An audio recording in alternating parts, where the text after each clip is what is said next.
Buenos días, profesor. Mi nombre es Ley Nicole Soledad Patobay. Soy de la carrera de Psicología. A continuación le hablaré acerca de las fases del desarrollo embrionario del sistema nervioso. Tiene como objetivo conocer las etapas de la función, de la formación del sistema nervioso. Para entender el contexto de las fases, primero debemos entender el proceso natural del cuerpo femenino. Entendemos como proceso natural algo que no puede ser modificable ya que va desde el inicio de los tiempos, como el ciclo de la vida. Se basa en nacer, crecer, reproducir y finalmente morir. En este caso, el ciclo menstrual es un proceso natural del cuerpo femenino y una de sus fases es la ovulación. La ovulación es la tercera fase del ciclo menstrual, la cual nos dice que hay más probabilidades de que un espermatozoide se implante en el óvulo, ya que en esta fase el óvulo se encuentra maduro, iniciando así la fertilización. El desarrollo embrionario del sistema nervioso se refiere al proceso por el cual se forma y organiza el sistema nervioso en un embrión en desarrollo, desde la fertilización hasta el nacimiento. Como primera etapa tenemos la fecundación. La fecundación es la fusión de los gametos óvulo y espermatozoide. Son 23 cromosomas femeninos y 23 cromosomas masculinos.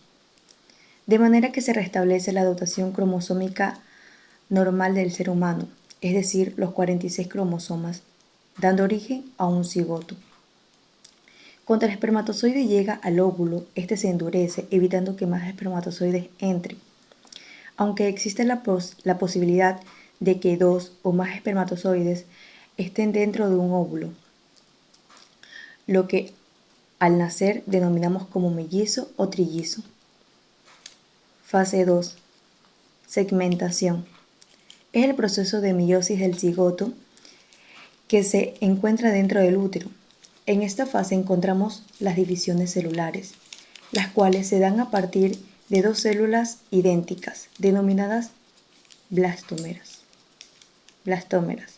donde una de ellas comienza la división y al terminar comienza la otra, quedando 4 células. Terminando la fase de segmentación, estas se duplican dando como resultado 8 células. Fase 3. Morulación. Es consecuencia de la segmentación. Podemos observar que tiene forma de mora y consta de 16 y 32 células que surgieron de la duplicación de las 8 células obtenidas en la fase de la segmentación. Cuenta con dos membranas, una externa y una interna. La externa es conocida como corona radiada y la interna se conoce como pelúcida. Por último, la mórula abandona la trompa de Falopio. Fase 4. Blastulación. Contiene un sinnúmero de células dándole forma a la blástula.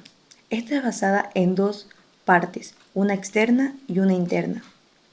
La interna es conocida como embrioblasto, donde encontramos el embrión, y la externa es llamada trofoblasto. En la externa podemos visualizar la placenta. La blástula viaja desde la trompa de Falopio hasta el útero y se implanta en el endometrio. Por último, esta fase da inicio a la circulación del útero y placentaria. Fase 5. Gastrulación. De las dos capas de la fase anterior, la gastrulación constituye la tercera capa embrionaria, conocida como mesodermo. Este proceso se caracteriza por los cambios que tiene el embrión. El mesodermo se forma a partir de las células del ectodermo, las cuales se dividen y migran. Fase 6. Disco embrionario trilaminar. Es constituido como consecuencia del proceso de gastrulación. Es a partir de esta fase cuando el embrión comienza a crecer para ir adquiriendo su aspecto tridimensional. El endometrio hace referencia al estado del tejido más interno, es decir, el embrión, de las 3 capas que se desarrollan durante el crecimiento embrionario. Aparece alrededor de la 3ª semana de gestión y en esta se forma gran parte de los órganos internos, como pulmones, totalidad del aparato digestivo, riñones, entre otros. Gracias a la gastrulación, nace la primera capa celular, la cual es denominada como endodermo. Es la capa más antigua. Los tipos de endodermo son endodermo embrionario, que da lugar a las estructuras internas del embrión, es decir, los intestinos primarios. El endodermo extraembrionario, esta pertenece fuera del embrión y forma el saco vitelíneo, el cual suministra nutrientes y oxígeno. El mesodermo da lugar a un gran número de órganos y aparatos. La mayoría se desarrolla simultáneamente en el tiempo. El mesodermo, localizado en ambos lados de la notocorda, se basa en 3 diferentes sectores de mesodermo: el mesodermo paraxial, el mesodermo interno y el mesodermo lateral. El mesodermo paraxial se caracteriza por su división progresiva. El mesodermo intermedio es conocido también como nefrótomo. Se sitúa a cada lado del embrión y son fundamentales para el desarrollo de los riñones y vías urinarias. El mesodermo lateral, esta se divide en 2 capas, una superficial, una en la superficie y la otra profunda.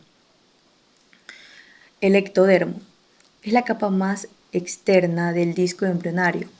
Esta etapa del embrión se conoce como neurulación, es decir, que inicia el desarrollo del sistema nervioso. Las partes ectodermo se dividen en ectodermo superficial, quiere decir que está dado lugar a tejidos como el cabello y las uñas. El neuroectodermo, que se divide en tubo neural y la cresta neural. Fase 7. Formación del tubo neural y las vesículas cerebrales primitivas. En esta fase, el endometrio se desarrolla hasta convertirse en una placa oral llamada el surco neural, la cual dará origen al tubo neural. El prosencéfalo es una de las primeras estructuras cerebrales, la cual solo estará durante la fase embrionaria. El mesencéfalo es conocido como cerebro medio. Se caracteriza por ser un conducto por el cual viaja una sustancia cerebral, la cual proporciona estabilidad mecánica al organismo. El rombencéfalo comprende del cerebro, el tubo raquídeo y la protuberancia. El tubo raquídeo controla funciones como la respiración y la circulación de la sangre. Una de las funciones del rombencéfalo son que sus neuronas colaboran en el proceso de la información sensorial. Se encarga de controlar los movimientos de la lengua, entre otras cosas. En conclusión, la fase del desarrollo embrionario del sistema nervioso se requieren los diferentes estudios de crecimiento y organización del sistema nervioso durante un periodo determinado en el proceso embrionario. Muchas gracias.